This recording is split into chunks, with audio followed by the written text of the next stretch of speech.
Upper Wardha धरणग्रस्तांना न्याय मिळालाच पाहिजे। अप्पर वर्धा धरणग्रस्तांना न्याय मिळालाच पाहिजे। अप्पर वर्धा धरणग्रस्तांना न्याय मिळालाच पाहिजे। न्याय दे न्याय दे वर्धाबाई न्याय दे न्याय दे न्याय दे वर्धाबाई न्याय दे। जय भवानी जय शिवाजी जय भवानी जय शिवाजी जय शिवाजी। उद्धव साहब तुम आगे बढ़ो, हम तुम्हारे साथ हैं। आदित्य साहब तुम आगे बढ़ो, हम तुम्हारे साथ हैं। अप्पर वर्धा प्रकल्पग्रस्ताला न्याय मिळालाच पाहिजे। अप्पर वर्धा प्रकल्पग्रस्ताला न्याय मिळालाच पाहिजे। असा कसा मिळत नाही मिळाल्याशिवाय राहत नाही। असा कसा मिळत नाही मिळाल्याशिवाय जय शिवाजी जय भवानी जय शिवाजी। अप्पर वर्धा धरणग्रस्तांना न्याय मिळालाच पाहिजे। अप्पर वर्धा धरणग्रस्तांना न्याय मिळालाच पाहिजे। अप्पर वर्धा धरणग्रस्तांना न्याय मिळालाच पाहिजे। जय भवानी जय शिवाजी जय भवानी जय शिवाजी। तो साहब तुम आगे बढ़ो, हम तुम्हारे साथ हैं। जय भवानी जय शिवाजी।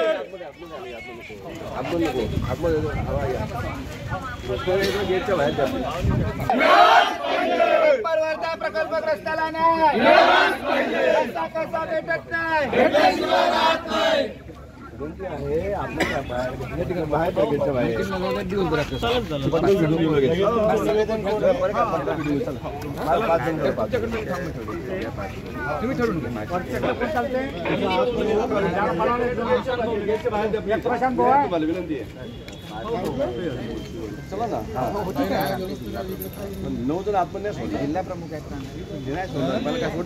जिल्हा प्रमुखला घ्या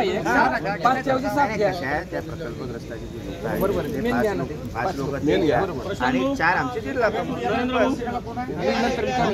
जिल्हा प्रमुख आहेत ना ते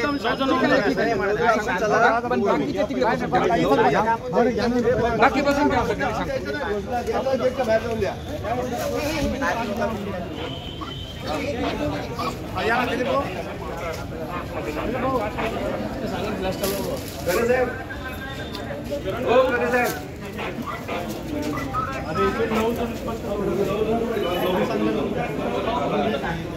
एकोणीस मे 2023 पासून मोर्शी तहसील येथे अप्पर वर्धा धरणग्रस्तांचं एक आत्मक्लेश आंदोलन सुरू होतं। ते पूर्ण सक्रिय पद्धतीने ते आंदोलन होतं। त्यामध्ये वेगवेगळ्या पद्धतीनं आंदोलनग्रस्तांनी आपलं धरणग्रस्तांनी आंदोलन करून सरकारचं लक्ष वेधलं। त्यामध्ये जलसमाधी आंदोलन, रास्ता रोको आंदोलन, अमरावती शहराला होणारा पाणीपुरवठा थांबवण्याबद्दलचं आंदोलन, MIDCला होणारा पाणीपुरवठा थांबवण्याबद्दलचं आंदोलन, त्याही पुढे जाऊन मंत्रालयाच्या संरक्षण जाळीवर जे आंदोलन केलं होतं त्यावेळेस माननीय मुख्यमंत्री महाराष्ट्र राज्याचे श्री एकनाथजी शिंदेसाहेब यांनी आम्हाला शब्द दिला होता की 15 दिवसात आपण अप्पर वर्धा धरणग्रस्तांचा विषय मार्गी लावू। तो शब्द आम्हाला यांनी 28 ऑगस्ट 2023ला दिला होता। आज जून 2024 चालू आहे, परंतु मुख्यमंत्र्यांचे 15 दिवस संपलेले नाही। मध्यंतरी आम्हाला आदर्श आचारसंहितेमुळे प्रशासनाने विनंती केली की आपण आंदोलन स्थगित करावं। आम्ही त्यांच्या विनंतीला मान दिला आणि आमचं आंदोलन आम्ही स्थगित केलं।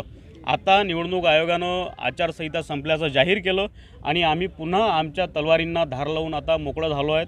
येत्या 8 दिवसात जर जिल्हाधिकारी कार्यालय यांच्यामार्फत जर बैठकीचं आयोजन मंत्रालय लेवलला झालं नाही तर आम्ही 19 जून किंवा 20 जून या 2 तारखेपैकी एका तारखेला आम्ही मंत्रालयाला घेराव देऊ आणि या मिंदे सरकारला दाखवून देऊ की तुम्ही दिलेला शब्द एकतर पाळा, अन्यथा जी गत तुमची लोकसभेला केली ती गत येत्या विधानसभेला या महाराष्ट्रातली जनता केल्याशिवाय राहणार नाही। अधिकारी साहेबांचं आम्हाला नेहमीच कॉपरेशन राहिलेलं आहे।